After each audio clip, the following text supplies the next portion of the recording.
propose maintenant qu'on discute d'un amendement qui est toujours sur l'article 29, l'amendement 71, qui est présenté par Madame Véronique Amerer. Vous avez la parole. Madame la Présidente, Monsieur le rapporteur, Monsieur le Ministre. Alors, l'article 29 marque un pas supplémentaire dans l'aide aux aidants, tout important une avancée majeure dans la prise en charge de l'aidé, que ce soit à domicile ou en dehors. Malgré ce droit au répit, beaucoup d'aidants renoncent à l'exercer et ressentent une culpabilité vis-à-vis du proche aidé en raison des conditions actuelles dans lesquelles ils sont remplacés. En effet, l'état actuel du droit du travail contraint l'aidé à devoir recourir à plusieurs intervenants qui se succèdent à son domicile pendant plusieurs jours, ce qui ne rassure ni met en confiance ni l'aidant et ni l'aidé. Dans cet article, nous avions donc précisé la possibilité pour un salarié d'un établissement médico-social, et ce sur la base exclusive d'un volontariat avec récupération, de rester de manière permanente au domicile de l'aidé quand l'aidant doit s'absenter sur une certaine durée. Nous avions donc introduit la possibilité d'effectuer cette présence permanente au domicile en dehors du domicile, notamment dans le cadre de ce qu'on appelle un dispositif, le séjour répit. Petit rappel, et j'y tiens à ce séjour répit parce que c'est quelque chose qui existe depuis plus de 5 ans sur certains territoires et qui a besoin d'une certaine légalisation. Le projet de séjour aidant-aidé a été initié par la Mutualité sociale agricole en 2013 et porté par plusieurs partenaires, dont notamment l'ARS en Gironde.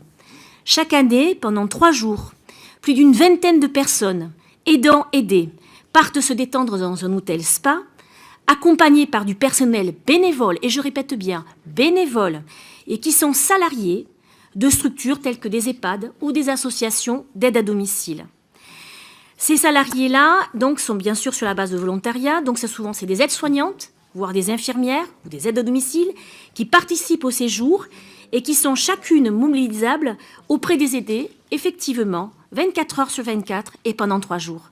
C'est un projet qui existe déjà, qui a du mal à démarrer, mais qui est un superbe projet parce qu'en termes de lien social, en termes d'avancée, notamment pour des personnes qui sont atteintes d'Alzheimer, c'était un dispositif extraordinaire. Et c'est leur donner un coup de pouce que de pouvoir leur permettre de pouvoir partir 3 jours, 3 nuits sur du volontariat avec la récupération derrière, la possibilité de pouvoir mettre en place ce type de projet-là.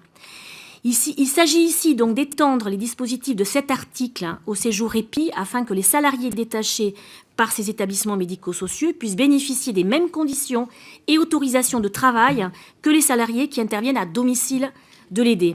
L'objectif est de permettre donc à tous les territoires qui le souhaitent d'expérimenter, c'est une expérimentation, et je répète, qui existe déjà depuis plus de 5 ans et qui n'a envie que d'exploser et de se mettre ailleurs sur les d'autres territoires.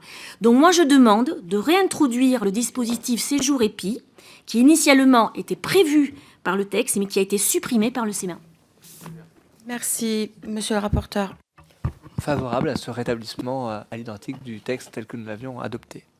Monsieur le ministre. Favorable pour les mêmes raisons. Je vous remercie beaucoup pour les aidants et les aidés.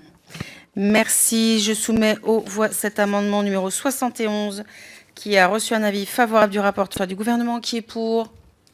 Qui est contre? Qui s'abstient? L'amendement est adopté.